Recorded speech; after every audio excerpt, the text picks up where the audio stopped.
आप कभी किसी ऐसे व्यक्ति से मिले हैं जिससे बात करना ही मुश्किल हो, या कभी ऐसा महसूस किया है कि आप दूसरों को प्रभावित नहीं कर पा रहे हैं?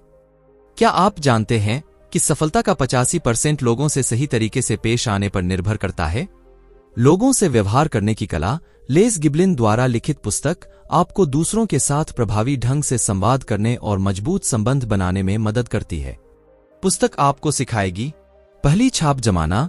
एक सकारात्मक पहली छाप दूसरों का ध्यान आकर्षित करने और सकारात्मक संबंध बनाने में महत्वपूर्ण भूमिका निभाती है। सुनने की कला, दूसरों को ध्यान से सुनना उन्हें मूल्यवान महसूस कराता है और आपको उनकी जरूरतों और इच्छाओं को समझने में मदद करता है। संचार का प्रभाव, प्रभावी ढंग से संवाद करने से आप अपने विचारों को स्पष्ट रूप से व्यक्त कर सकते हैं और दूसरों को मना सकते हैं। सकारात्मक संबंध बनाना, मजबूत संबंध बनाने से आप अपने व्यक्तिगत और व्यावसायिक जीवन में सफल हो सकते हैं। पुस्तक आपको व्यावहारिक रणनीतियां और युक्तियां प्रदान करती है जिसका उपयोग आप तुरंत अपने दैनिक जीवन में कर सकते हैं। मानवीय संबंधों, ह्यूमन रिलेशंस के बारे में रचनात्मक, क्रिएटिवली रूप से सोचना। हम सब लोगों को जिंदगी में दो चीज चाहिए, सफलता और खुशी, और इन दोनों चीजों का एक कॉमन कारण है, दूसरे लोग। अगर हमने लोगों के साथ व्यवहार करने का सही तरीका सीख लिया तो किसी भी काम की सफलता की राह पर 85% आगे और खुद की खुशी में 99% आगे तक पहुंच सकते हैं। मानवीय संबंध लोगों के साथ इस तरह से व्यवहार करने का वो विज्ञान है जहां हमारे अहंकार और उनके अहंकार में टकराव नहीं होता है। असली सफलता और संतुष्टि लोगों के साथ मिलजुल के चलने में ही आती है। 90% से ज्यादा लोग अपनी जिंदगी में सफल नहीं हो पाते क्योंकि वो लोगों के साथ व्यवहार करने की कला को समझ नहीं पाते। अगर हम ये सोचे कि सबसे ज्यादा सफल और सबसे ज्यादा खुश रहने वाले वो लोग हैं जो लोगों के साथ व्यवहार में माहिर हैं।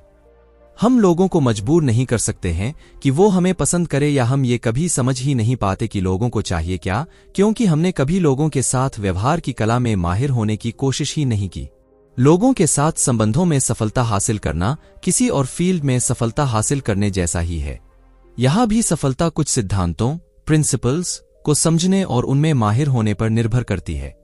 सिद्धांत सब वही है, फिर भी हमसे मिलने वाला हर इंसान अलग है।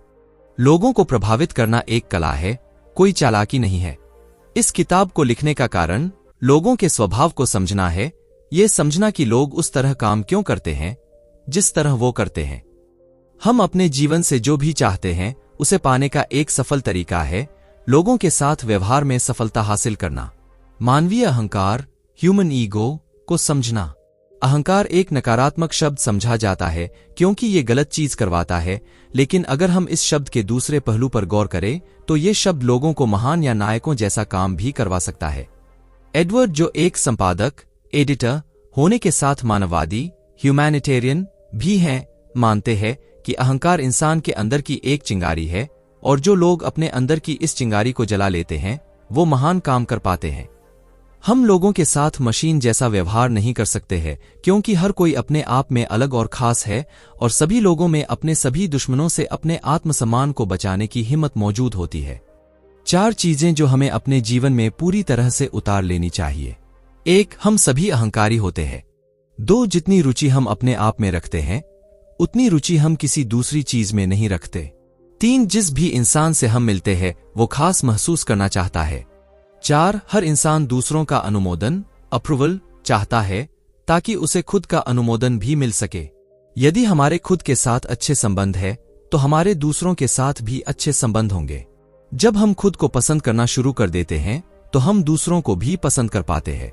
अहंकार की भूख उतनी ही सही है जितनी खाने की भूख। शरीर को जिंदा रहने के लिए भोजन की जरूरत है और अहंकार को चाहिए सम्मान, अनुमोदन, अप्रूवल और उपलब्धियों, अचीवमेंट का एहसास। जब कोई इंसान 1-2 दिन के लिए भूखा रहे तो उसमें बदलाव आने लगते हैं, उसे कुछ अच्छा नहीं लगता और वो लोगों पर गुस्सा करने लगता है।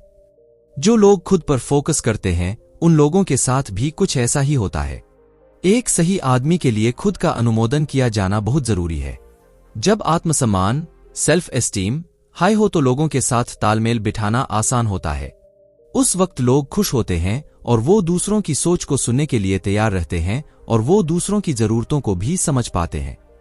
लेकिन जब आत्मसम्मान लो होती है तो मुश्किलें हावी होने लगती हैं और ये बहुत ज्यादा नीचे होने पर लगभग हर चीज मुश्किल बना सकती है। इस तरह के लोगों से निपटने के लिए उनको उनके बारे में अच्छा महसूस कराए, उनके बारे में अच्छी बातें ढूंढे जिन बातों की तारीफ की जा सके। हर दिन कम से कम 5 सच्ची तारीफें करने की आदत बनाएं और आप देखेंगे कि किस तरह ये आदत आपको दूसरे लोगों के साथ संबंध को सुधारने में मदद करेगी। दूसरों की मदद करें ताकि वे खुद को पसंद कर सके। अध्याय 3 दूसरों को महत्वपूर्ण महसूस कराने का महत्व।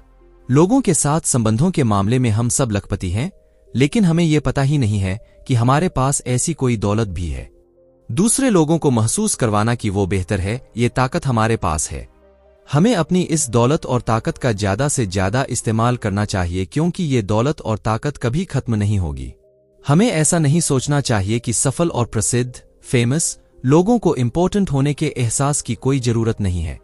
हमें ये महसूस करने की जरूरत है कि सामने वाले हमारी इम्पोर्टेंस को जानते और मानते हैं। कोई भी इंसान अपनी इम्पोर्टेंस को कायम नहीं कर सकता है अगर उससे मिलने वाला इंसान उसे इम्पोर्टेंट होने का एहसास न करवाए। दूसरे के साथ डिप्लोमैटिक संबंध बनाने के लिए हमें सामने वाले इंसान को अहमियत देनी चाहिए। लेस गिबलिन ने इस अध्याय में लोगों में असंतोष डिसैटिस्फैक्शन के मुख्य कारण बताए हैं, जो इस प्रकार हैं। 1 सुझाव सजेशंस के लिए क्रेडिट ना दे पाना। 2 शिकायतें दूर न कर पाना। 3 प्रोत्साहित एनकरेज न कर पाना। 4 दूसरों के सामने लोगों की बुराई करना। 5 लोगों से उनके सुझाव मांगने में असफल होना। 6 लोगों को उनकी ग्रोथ के बारे में ना समझा पाना। 7 एहसान फेवर करना। लेस दूसरे को महत्वपूर्ण महसूस कराने के 4 तरीकों के बारे में बताते हैं। 1 पहला नियम यह है कि अपने अंदर पूरा विश्वास कर ले कि हर इंसान महत्वपूर्ण है। हम दूसरे लोगों को अच्छा महसूस नहीं करवा सकते अगर मन ही मन हम उनके बारे में अच्छा नहीं सोचते। 2 हम सिर्फ उन चीजों पर गौर करते हैं जो हमारे लिए जरूरी हैं, लेकिन जब कोई हम पे गौर करता है तो वो हमारी प्रशंसा करता है। वो हमारी अहमियत समझते हैं और हमारा मनोबल बढ़ाते हैं, और रिजल्ट ये होता है कि हम उनका सहयोग करते हैं और उनसे हमारी बहुत अच्छी दोस्ती हो जाती है। तो हमें लोगों पे गौर करना चाहिए और महत्व देना चाहिए। 3 यदि हम दूसरों पर अपनी छाप छोड़ना चाहते हैं तो सबसे प्रभावशाली इफेक्टिव तरीका है उन्हें ये जता देना कि हम उनसे प्रभावित इम्प्रेस्ड हैं। लेकिन जब हम लोगों से प्रतियोगिता कंपटीशन करना शुरू कर देते हैं तो वो हमें बेवकूफ समझते हैं। 4 जब हम दूसरों को सही करते हैं या उनका विरोध करते हैं तो आमतौर पे ये किसी समस्या को सुलझाने के लिए नहीं करते, बल्कि अपनी महत्व इंपॉर्टेंस की भावना को बढ़ाने के लिए करते हैं। लेकिन हमें खुद से पूछना चाहिए कि वो सही है या गलत, इससे किसी को खास फर्क नहीं पड़ता। हमें यह समझना पड़ेगा कि हम हर लड़ाई नहीं जीत सकते हैं और हमें ऐसी कोशिश भी नहीं करनी चाहिए। दूसरों के कार्यों एक्शंस और रवैया एटीट्यूड्स को नियंत्रित कंट्रोल करना। हम लोग दूसरों को कंट्रोल करने के लिए ताकत का इस्तेमाल करते हैं, लेकिन हमें पता नहीं होता कि हम इस ताकत का इस्तेमाल कर रहे हैं और अपने खिलाफ कर रहे हैं। हर एक इंसान दूसरे के कामों को प्रभावित या कंट्रोल करने की कोशिश करता है। हमें वही नजरिया अपनाना चाहिए जिसे हम दूसरों में देखना चाहते हैं। लोगों के साथ व्यवहार में हम दूसरे लोगों में खुद के नजरिए की झलक देखते हैं। ये एक शीशे के सामने खड़ा होने जैसा है। जब हम हंसते हैं तो शीशे में खड़ा इंसान भी हंसता है। जब हम गुस्सा करते हैं तो शीशे वाला इंसान भी गुस्सा करता है, और जब हम चिल्लाते हैं तो वह भी पलटकर चिल्लाता है। कॉन्फिडेंट बिहेव करने से लोगों को कॉन्फिडेंस दिया जा सकता है, और अगर हम अपने ऊपर विश्वास करें या ऐसा काम करें जिसमें हमें खुद में विश्वास हो तो दूसरे लोग भी हम पे विश्वास करने लगेंगे। खुद पर विश्वास कई तरीकों से दिखाया जा सकता है। हम ये कभी नहीं सोचते कि हमें किसी खास इंसान पर ही विश्वास क्यों होता है। इसका कारण है कि कहीं न कहीं हम कुछ छोटी छोटी चीजों से लोगों को जज करने लगते हैं। 1 अपनी चाल पे गौर करें, क्योंकि हमारी शारीरिक चाल ढाल हमारे मानसिक नजरिए को दिखाती है। जब हम किसी को झुके हुए कंधों के साथ चलते हुए देखते हैं, जो अपने ऊपर के बोझ को उठा नहीं पा रहे, वो हताशा या निराशा का बोझ उठाते हुए दिखते हैं। लेकिन कॉन्फिडेंस से भरा इंसान साहस के साथ कदम उठाता है। उनके कंधे तने हुए होते हैं और उनकी आंखें सीधी अपने लक्ष्य पे होती है, जिसको पाने का पूरा विश्वास उन्हें होता है। 2 हमारे हाथ मिलाने का अंदाज। ढीले तरीके से हाथ मिलाने वाले इंसान का आत्मविश्वास बहुत कम होता है। जो हाथ को थोड़ा सा दबाते हुए दृढ़ता से हाथ मिलाए, वह ये संदेश देता है कि उसकी चीजों पे पकड़ है, और वो उसका आत्मविश्वास भी दर्शाता है। 3 अपनी आवाज के लहजे को सुधारे। हम आवाज के जरिए जितना ज्यादा खुद को एक्सप्रेस कर सकते हैं, उतना किसी और तरीके से नहीं कर सकते। हमारी आवाज में निराशा नहीं झलकनी चाहिए, हर समय रोने या शिकायत करने की आदत से बचना चाहिए। हमें आत्मविश्वास से बात करते हुए अपने साहस को झलकाना चाहिए। 4. अपनी मुस्कान की जादुई ताकत का इस्तेमाल करें। एक सच्ची मुस्कान दूसरों में दोस्ती की भावना को जगा देती है। मन से हंसे, ना कि सिर्फ चेहरे से। हम सबको मिली एक अच्छी मुस्कान एक गिफ्ट है। हमें इस गिफ्ट का ज्यादा से ज्यादा इस्तेमाल करना चाहिए। एक अच्छा प्रभाव बनाना। हम जिस तरीके से दूसरे लोगों से मिलते हैं, हमारे शब्द और एक्शन मुलाकात का माहौल तैयार कर देते हैं। अगर हम कारोबार से संबंधित बात कर रहे हैं तो बात कारोबार से संबंधित ही शुरू करें, या अगर कुछ और अनौपचारिक इनफॉर्मल बात करना चाहते हैं तो बात को वैसे ही शुरू करें। जब भी हम किसी से बात करते हैं तो हम एक तरह से एक चरण स्टेज तैयार कर रहे होते हैं। अगर हमने मजाक का माहौल तैयार किया है तो गंभीर मत होइए, और अगर कोई त्रासदी, ट्रेजेडी या दुख की बात हो रही है तो लोगों से हंसी मजाक की उम्मीद ना करें। किसी बात को शुरू करने से पहले खुद से कुछ सवाल पूछे, जैसे कि मैं इस बात से क्या चाहता हूं, मेरे दिमाग में क्या होना चाहिए। फिर उस हिसाब से वैसे माहौल का मंच स्टेज तैयार करें। दुनिया हमारे बारे में वही राय बनाती है जो राय हम अपने बारे में रखते हैं। अगर हम अपने बारे में ये ओपिनियन रखते हैं कि हमारी दुनिया में कोई कीमत, वैल्यू नहीं है, तो दुनिया हमें वही समझती है। लेकिन जब हम खुद को खास समझते हैं तो दुनिया के पास भी हमें खास समझने के लिए अलावा कोई विकल्प नहीं होता। हम जब भी किसी चीज को जज करते हैं तो हम दुनिया को भी हमें जज करने का मौका देते हैं। कुछ भी बेचते समय अगर हम अपनी संभावनाएं, पॉसिबिलिटी की हां सुनना चाहते हैं तो हां की मनोदशा या सकारात्मक माहौल तैयार करें। ऐसे सवाल पूछिए कि संभावनाएं हां ही बोले, जैसे ये रंग कितना सुंदर है ना, ये कलाकारी कितनी शानदार है ना। अगर शुरुआत छोटे सवालों की हां लेके की जाए तो बाद में बड़े सवालों का जवाब भी हां ही आएगा। स्वीकृति, एक्सेप्टेंस, अनुमोदन, अप्रूवल और प्रशंसा, अप्रिशिएशन के साथ लोगों को आकर्षित करना। हमारी जिंदगी में कुछ ऐसे लोग होते हैं, या हम कुछ ऐसे लोगों को जानते हैं जो बहुत ही प्राकृतिक, नेचुरल तरीके से लोगों को अपना दोस्त बना लेते हैं या ग्राहकों को आकर्षित करते हैं। ये लोग AAA फॉर्मूला का उपयोग करते हैं। एक, स्वीकृति, एक्सेप्टेंस। ये जरूरी है कि हम लोगों को वैसे ही स्वीकार करें जैसे कि वो हैं। किसी को पसंद करने से पहले उन पे बदलने का या बेहतर बनने का दबाव ना डालें। जो लोग दूसरे को वैसे ही स्वीकार करते हैं जैसे कि वो हैं, उन लोगों के पास ही दूसरों को बदलने की ताकत होती है। हमारे पास लोगों को बदलने की ताकत नहीं है, लेकिन अगर हम लोगों को जैसे वे हैं वैसे ही पसंद करते हैं तो हम उन लोगों को ये ताकत देते हैं कि वो खुद को बेहतर के लिए बदल सके। 2, अनुमोदन, अप्रूवल। अनुमोदन थोड़ा ज्यादा सकारात्मक है क्योंकि इसका मतलब सिर्फ खामियों, फॉल्ट्स को सहन करना नहीं है, बल्कि दूसरों में ऐसी चीज ढूंढना है जिसे हम पसंद कर सके। हम अनुमोदन के लिए दूसरों में कोई ना कोई चीज हमेशा ढूंढ सकते हैं। जब हम लोगों का अनुमोदन करते हैं तो लोग अपने आप को बेहतर के लिए बदलने लगते हैं ताकि उन्हें दूसरी चीजों का भी अनुमोदन मिल सके। लोग खुशी से चमकने लगते हैं जब हम दूसरों में तारीफ करने वाली चीजों को ढूंढ के उनकी तारीफ करते हैं। 3, प्रशंसा, अप्रिशिएशन। तारीफ शब्द का मतलब है लोगों की महत्व को बढ़ाना। ये बैठ के सोचे कि दूसरे लोग हमारे लिए कितने जरूरी हैं, चाहे वो हमारी वाइफ हो, हस्बैंड हो, बच्चे हो, वर्कर हो या कस्टमर हो। तरीके ढूंढे लोगों को ये बताने के लिए कि वो आपके लिए कितने जरूरी है। लोगों को इंतजार ना करवाए। अगर कोई ऐसा है जिसे आप तुरंत नहीं मिल सकते तो उनको बताएं कि आप उनसे जल्दी ही मिलेंगे। लोगों को धन्यवाद करना सीखे। लोगों को खास महसूस करवाए। हमें भी लोगों को आकर्षित, अट्रैक्ट करने के लिए AAA फॉर्मूला को अमल में लाना चाहिए। प्रभावी, इफेक्टिव ढंग से संवाद, कम्युनिकेट करना सीखे। वो एक चीज जो सभी सफल लोगों में कॉमन होती है वो है शब्दों का सही इस्तेमाल। आय, इनकम और शब्दों का इस्तेमाल आपस में जुड़ा हुआ है। अगर हम अपनी शब्द की ताकत को बढ़ा ले तो हम ये विश्वास कर सकते हैं कि हमारी आय भी बढ़ जाएगी। कुछ लोग इसलिए दुखी रहते हैं क्योंकि वो अपने को एक्सप्रेस नहीं कर पाते या वो अपने विचार या भावनाएं को बोतल में बंद करके रखते हैं। बहुत से लोग सिर्फ इसलिए नहीं कर पाते क्योंकि वो ये नहीं जानते कि दूसरे लोगों से बातचीत कैसे शुरू की जाए। हम छोटी चर्चा से बातचीत शुरू कर सकते हैं। अगर हमें बातचीत में आगे बढ़ना नहीं आ रहा है तो हम लोगों से उनके बारे में बात कर सकते हैं। अगली बार जब भी आपको किसी नए इंसान से मुलाकात करने का मौका मिले तो उनसे कुछ इस तरह के सवाल पूछे, आप कैसे हैं? उनसे मौसम के बारे में उनके विचार पूछे, उनसे उनकी फैमिली के बारे में पूछे, उनसे पूछे वो किस तरह के काम में हैं। इस तरह के सवाल उन्हीं के ही बारे में बात करने का मौका देंगे। हमें ऐसा विषय ढूंढने की जरूरत नहीं है जिसमें हम दोनों रुचि रखते हैं, बल्कि उनसे उस विषय पर बात करें जिसमें वो विशेषज्ञ एक्सपर्ट हैं, और वो विषय है वो खुद। हम भी इंसान हैं और ये नॉर्मल है कि हमें भी अपने खुद के बारे में बात करने की इच्छा होती है। हम अपने बारे में बात करके चमकना चाहते हैं, हम दूसरों को इम्प्रेस करना चाहते हैं। अगर हम बातचीत का रुख अपने बजाय उनकी तरफ ही मोड़ दे तो वो अपने आप ही हमसे इम्प्रेस हो जाएंगे। हम अपने बारे में बात कर सकते हैं जब हमसे हमारे बारे में पूछा जाए, लेकिन वो भी ज्यादा नहीं होना चाहिए।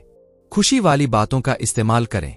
जो लोग हमसे नकारात्मक बात करते हैं या अपने मुद्दों का रोना रोते रहते हैं, उन लोगों को लोग कभी भी पसंद नहीं करते हैं। अगर आपको परेशानी है तो पेशेवर प्रोफेशनल सलाहकार के पास जाए जो आपकी मदद करेंगे, या किसी करीबी या भरोसेमंद दोस्त से शेयर करें।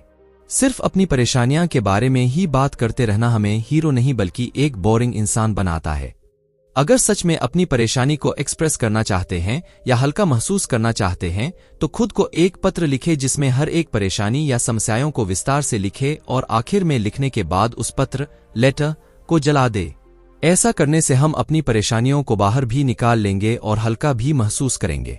हमें दूसरों को ताने मारने या चिढ़ाने की इच्छा को दबाना आना चाहिए। हम दूसरों को छेड़ते हैं क्योंकि हम सोचते हैं कि उनको अच्छा लगेगा। जैसे पति अपनी पत्नी को, पत्नी अपने पति को दूसरे लोगों के सामने मजाक उड़ाते हैं क्योंकि उनके मन में ये गलतफहमी होती है कि ये प्यार दिखाने का एक तरीका है। हम ये सोचते हुए दूसरों को ताने मारते हैं कि वो बुरा नहीं मानेंगे। चिढ़ाना या ताने मारना दोनों ही लोगों के आत्मसम्मान को निशाना बनाते हैं। कोई भी जो आत्मसम्मान के लिए जोखिम दिखती है वो खतरनाक होती है, चाहे उसको मजाक में ही क्यों ना किया गया हो। सुनना, समझने वाले अंदाज से लोगों की बात सुने। ये लोगों के साथ दोस्ती करने और उनके साथ मिलकर रहने का सबसे अच्छा तरीका है। हम सब चाहते हैं कि लोग हमें बुद्धिमान समझे। एक सबसे प्रभावशाली इफेक्टिव तरीका है लोगों को सुनना और ध्यान देना कि वो क्या कहना चाहते हैं। लोग हमें बताते हैं कि वो क्या चाहते हैं जब हम उनको सुनते हैं। लोगों के साथ अच्छे रिश्ते दो तरफा है, जैसे लेना और देना। जब तक हमें ये पता नहीं होगा कि लोगों को क्या चाहिए, वो किसी के बारे में क्या सोचते हैं या उनकी खास जरूरतें क्या है, तो हम उनके बारे में कुछ जानते ही नहीं हैं। और जब तक हमें लोगों के बारे में पूरी जानकारी नहीं होगी तब तक हम लोगों को प्रेरित भी नहीं कर सकते। सफल लोग वो हैं जो दूसरों को बोलने और लगातार बोलते रहने के लिए प्रोत्साहित एनकरेज करते हैं और अपना मुंह बंद रखते हैं। सुनने से संकोच दूर होता है। जब हम दूसरों की बात ध्यान से सुनते हैं, उनकी आवाज के लहजे या शब्द पे पूरा ध्यान देते हैं, तो इससे हम अपना ध्यान अपने ऊपर से हटा सकते हैं। अगर हम दूसरों को ध्यान से सुनना चाहते हैं तो धैर्य के साथ सुनें। किसी की सबसे बड़ी तारीफ यह है कि उसकी बात को बहुत ध्यान से सुनना। सुनने की कला हम नीचे दिए तरीकों से सीख सकते हैं। एक, जो इंसान बात कर रहा है उसकी तरफ देखें। जो लोग सुनने के लायक होते हैं वो देखने के लायक भी होते हैं और इससे हमें उनकी तरफ ध्यान केंद्रित करने में भी मदद मिलती है। दो, लोगों की बातों में गहरी रुचि ले। अगर आप उनकी बात से सहमत हैं तो हमें सर हिलाएं और अगर वो कोई कहानी सुना रहे हैं तो मुस्कुराएं। 3, बात करने वाला इंसान के आगे थोड़ा सा झुकें। गौर करें कि जब कोई हमसे बहुत दिलचस्प इंटरेस्टिंग बात करता है तो हम उसकी ओर झुक जाते हैं और बोरिंग बात करने वाले से थोड़ा सा दूर की तरफ जाने लगते हैं। 4, सवाल पूछे। ये लोगों को ये बताता है कि आप उनकी बात लगातार सुन रहे हैं। 5, बीच में ना टोके। लोगों के लिए ये तारीफ जैसा है जब हम उनकी बात बिना रुकावट डाल सुनते हैं, लेकिन वो बहुत खुश हो जाते हैं जब हम उनसे इस तरह के सवाल पूछते हैं जैसे कि वो आखिरी वाले पॉइंट को आप और डिटेल में समझाएंगे। 6, बात करने वाले विषय में बदलाव न करें, चाहे आपकी कितनी भी इच्छा हो किसी और विषय पर बात करने की। 7, अपनी बात रखने के लिए सामने वाले के शब्दों का इस्तेमाल करें। यह सिर्फ ये नहीं दर्शाता कि आप सुन रहे थे बल्कि उनका विरोध किए बिना हमें अपने विचार रखने का मौका देता है। अपनी बात इस प्रकार से रखें जैसा कि आपने बताया। लोगों को मनाना। हर रोज कुछ ऐसी स्थिति आती है जहां हमें अपनी बात मनवाने की जरूरत पड़ती है और दोनों पक्षों के बीच असहमति होती है।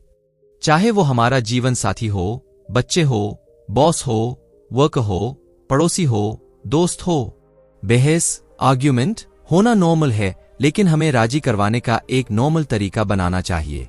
जब कोई हमारे सोच का विरोध करता है तो हम उसको अपने अहंकार के लिए खतरा मानते हैं। हम इमोशनल हो जाते हैं और अपनी सोच को अपने विरोधी के गले में जबरदस्ती उतारना चाहते हैं। हम अपनी सोच को बढ़ा चढ़ा के बताते हैं, लेकिन इस तरीके से जीता नहीं जा सकता। किसी भी बहस को जीतने का एकमात्र तरीका है सामने वाले को अपनी सोच बदलने के लिए राजी करना। कम प्रेशर ही सीक्रेट है। हम लोगों के नेचर को अपने खिलाफ नहीं बल्कि अपने फेवर में इस्तेमाल करना सीखना होगा। अगर हम लोगों को ये बोलते हैं कि उनके विचार खराब हैं, तो वे खुद को बचाते हैं। जब हम धमकियों का इस्तेमाल करते हैं तो हमारे सोच के लिए वो अपने दिमाग को बंद कर देते हैं, चाहे वो सोच कितनी ही अच्छी हो। अगर हम अपने विचारों को देखना चाहते हैं तो हमें सामने वाले के अवचेतन सबकॉन्शियस मन को छूना पड़ेगा, क्योंकि जब तक सामने वाले के अवचेतन मन को कोई बात स्वीकार नहीं होती, वे भी उस बात को स्वीकार नहीं करते। तारीफ, प्रेस करना। तारीफ एक प्रकार की ऊर्जा, एनर्जी प्रदान करती है। तारीफ हमें नई ऊर्जा और नई जिंदगी देती है। तारीफ से जो खुशी मिलती है वो कोई भ्रम या कल्पना नहीं है, बल्कि एक ताकत है। रोज एक छोटा चमत्कार करें। जब भी हम किसी को उत्साह या ऊर्जा से भरते हैं तो हम एक छोटा चमत्कार कर रहे हैं। ये आसान है। हमें बस इतना करना है कि हर दिन किसी की सच्ची तारीफ करें और गौर करें कि वो कैसे उनको बेहतर करने में मदद करता है। सच्ची तारीफ करने से न सिर्फ लोग अच्छा महसूस करते हैं, बल्कि ये उनको बेहतर काम करने के लिए भी प्रेरित करता है। अगर कोई हमारे ऊपर कोई छोटा एहसान करता है या हमारी कदर करता तो हमें उसे धन्यवाद देना चाहिए। ये ना समझे कि लोगों को पता है कि आप उनकी कदर करते हैं, उन्हें ये जरूर बताएं। जब आप लोगों के काम की कदर करते हैं तो वे और ज्यादा बेहतर काम करना चाहते हैं। धन्यवाद कहने के कुछ नियम। 1. धन्यवाद सच्चा होना चाहिए। उन्हें इस प्रकार कहे मानो आप दिल से कह रहे हो, उसे खास बनाएं। 2. धन्यवाद को खुल के बोले, ऐसा न दिखें कि आपको शुक्रिया बोलने में शर्म आ रही है। 3. लोगों को नाम लेके धन्यवाद करें। अगर ग्रुप में बहुत सारे लोग हैं तो सबको एक एक करके नाम लेके धन्यवाद करें। 4. लोगों की तरफ देखकर धन्यवाद करें। अगर वो धन्यवाद के लायक हैं तो वे देखने के लायक भी होंगे। 5. लोगों को धन्यवाद कहने पर काम करें। उन चीजों को ढूंढें जिनके लिए आप लोगों को धन्यवाद कह सके। 6. लोगों को तब धन्यवाद कहे जब उन्हें उसकी बिल्कुल भी उम्मीद ना हो। आपका धन्यवाद और भी बड़ा हो जाता है जब लोगों ने उसकी बिल्कुल अपेक्षा ना की हो या उन्हें ये न लगता हो कि वे उसके हकदार हैं। 7. कोई भी इंसान परफेक्ट नहीं होता, लेकिन सब में कोई ना कोई अच्छाई जरूर होती है। अगर आपको कोई इरिटेट करता है तो उसमें उन चीजों को ढूंढें जिसके बारे में आप उसकी तारीफ कर सके। तारीफ करने के कुछ जरूरी पहलू। तारीफ सच्ची होनी चाहिए। चापलूसी साफ दिख जाती है और उससे कुछ हासिल नहीं होता। हमेशा कुछ न कुछ ऐसा होता है जिसकी तारीफ की जा सके। किसी छोटी चीज के लिए सच्ची तारीफ करना किसी बड़ी चीज के लिए झूठी तारीफ करने से कहीं बेहतर है। इंसान के बजाय उसके काम की तारीफ करें। लोग क्या करते हैं इसकी तारीफ की जानी चाहिए, ना कि वो क्या है इसके लिए। लोगों को समझ में आ जाता है कि किस चीज के लिए उनकी तारीफ की जा रही है। हर रोज सच्ची तारीफें करके अपनी खुद की खुशी और मानसिकता को बढ़ाएं। लोगों को ठेस, ऑफेंड पहुंचाए बिना उनकी आलोचना, क्रिटिसाइज करना इंसान के रिश्तों की असफलता का सबसे बड़ा कारण यह है कि वे दूसरे की आत्मसम्मान को कम करके अपने महत्व की भावना को बढ़ा देते हैं। जब भी हम दूसरों को कहते हैं कि ये मैं तुम्हारे भले के लिए बता रहा हूं, तो हम सच में ऐसा नहीं कर रहे हैं, बल्कि उनमें खमियां निकाल के अपने अहंकार को बढ़ावा दे रहे होते हैं। फीडबैक की असली कला दूसरों को हराने में नहीं बल्कि उनको ऊपर उठाने में है। उनको दुख पहुंचाने में नहीं बल्कि उनको बेहतर करने के लिए उनकी सहायता करने में है। सफल फीडबैक के जरूरी गुण। 1. प्रतिक्रिया अकेले में दी जानी चाहिए। अगर हम चाहते कि हमारी प्रतिक्रिया का सही असर हो तो हमें अपने खिलाफ दूसरों की अहंकार को भड़काना नहीं चाहिए। दूसरों के सामने हल्की सी भी फीडबैक आप में मतभेद ला सकती है। आपकी भावना या उद्देश्य कितना ही सही हो, जरूरी यह है कि सामने वाले इसके बारे में कैसा महसूस करता है। 2. फीडबैक की शुरुआत अच्छे शब्दों से करें, क्योंकि अच्छे शब्द एक सही और दोस्ताना माहौल तैयार करते हैं। तारीफ दिमाग को खोल देती है, जिससे फीडबैक को सही तरीके से लिया जा सके। 3. काम की प्रतिक्रिया करें, इंसान की नहीं। उनकी प्रतिक्रिया उनके काम तक ही सीमित करके हम उनकी तारीफ कर सकते हैं और उनके अहंकार को भी बढ़ावा दे सकते हैं। 4. जवाब बताएं। जब हम दूसरों को बताते हैं कि उन्होंने क्या गलती की है, तो उनको ये भी बताएं कि उसको सही कैसे किया जा सकता है। जोर गलती पे नहीं बल्कि उसको सुधारने पे या उसे दोबारा न दोहराने पे होना चाहिए। 5 सहयोग का आग्रह करें, उसकी मांग ना करें। मांगने से हमेशा सहयोग मिलता है, दबाव डालने से नहीं। 6 एक गलती के लिए एक ही बार फीडबैक करें, बार बार नहीं। 7 दोस्ताना अंदाज में इश्यू को खत्म करें। जब तक कोई भी मुद्दा एक अच्छे नोट पर खत्म ना हो तो वो कभी खत्म ही नहीं होता। चीजों को हवा में लटका हुआ न छोड़े जिसे बार बार कुदेरा जा सके। समाधान करें, विश्वास जताते हुए अपनी बात पूरी करें। मैं जानता हूं कि मैं तुम पर भरोसा कर सकता हूं। इन 11 रूल्स को फॉलो करके हम लोगों के साथ मिलकर बहुत आगे तक जा सकते हैं और अपनी जिंदगी से जुड़े सभी रिश्तों में सुधार ला सकते हैं। दोस्तों, आपको ये बुक कैसी लगी और आप कौन सी बुक सुनना चाहेंगे, हमें कमेंट में जरूर बताएं। धन्यवाद।